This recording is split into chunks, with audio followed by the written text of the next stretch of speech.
नमस्कार दोस्तों, मैं संध्या मिश्रा एक बार फिर से आप सबका स्वागत करती हूं। आप देख रहे हैं भारत की बात, वह प्लेटफॉर्म जहां सच्चाई को किसी दबाव में नहीं रखा जाता, जो दिखता है वही बताया जाता है।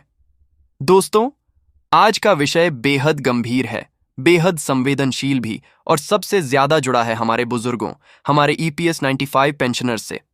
कुछ दिनों से आपने भी देखा होगा कि सोशल मीडिया और कुछ बड़े बड़े नामी चैनलों पर लगातार एक ही खबर घूम रही है।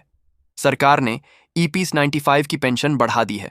कोई कहता है RS000 से आज तो पैसा हो गई, कोई बोल रहा है RSON 1000 से RS 5000, और कोई तो ये तक लिख रहा है कि सरकार ने दिवाली से पहले पेंशनर्स को दिया बड़ा तोहफा। सुनने में कितना अच्छा लगता है ना, लेकिन दोस्तों सच्चाई इतनी मीठी नहीं है।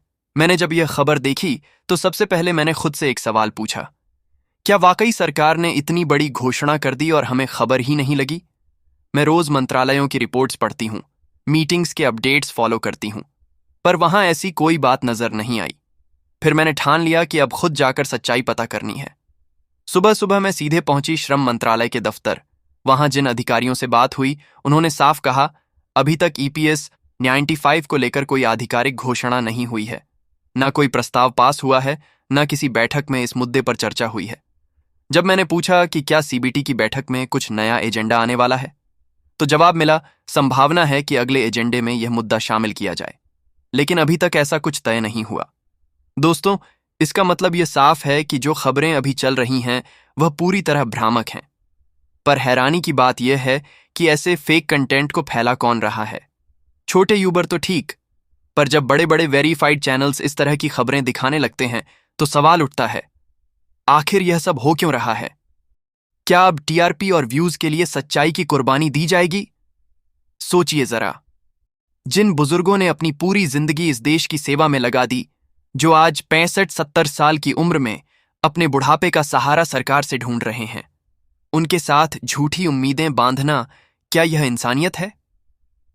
मैं जब सोशल मीडिया स्क्रॉल कर रही थी तो मुझे सैकड़ों ऐसे कमेंट मिले जहां बुजुर्ग लोग यह पूछ रहे थे, बेटा क्या सच में हमारी पेंशन बढ़ गई? और जब उन्हें सच्चाई बताई गई कि नहीं तो उनकी निराशा देखकर दिल भर आया।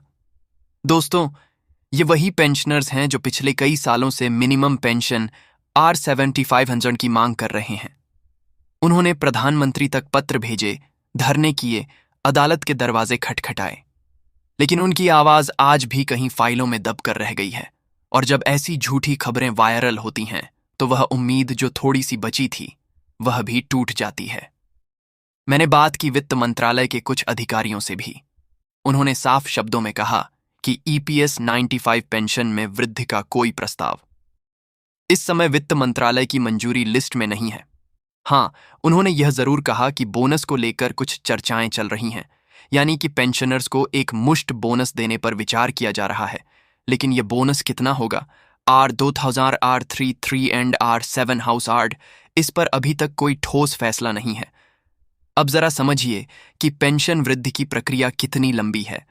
सबसे पहले प्रस्ताव बनता है, फिर CBT central board of trustees में उसकी चर्चा होती है।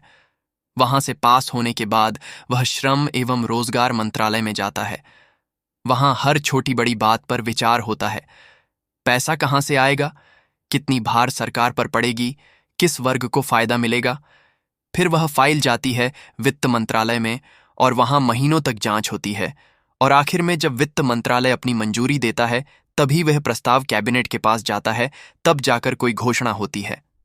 तो दोस्तों, अगर किसी न्यूज चैनल पर आपको दिखे कि सरकार ने EPS 95 पेंशन बढ़ा दी, तो समझ जाइए कि यह खबर आधी अधूरी है या फिर झूठी, क्योंकि बिना इन सारे चरणों के किसी भी पेंशन में बढ़ोतरी संभव नहीं।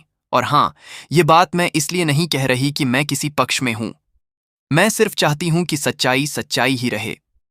अगर सरकार ने अभी कुछ नहीं कहा तो हमें अपने बुजुर्गों को गलत उम्मीदें नहीं देनी चाहिए। उन्हें सुकून की जरूरत है, अफवाहों की नहीं। मुझे बहुत दुख होता है जब मैं देखती हूं कि कुछ यूबर सिर्फ 2 पैसे या कुछ व्यूज कमाने के लिए इस तरह की बातें फैलाते हैं। EPS 95 पेंशनर्स की बल्ले बल्ले, दिवाली गिफ्ट आ गया, 1000 से सीधे 5000 पेंशन। अरे भाई, बल्ले बल्ले तब होगी जब सरकार खुद बोलेगी ना कि जब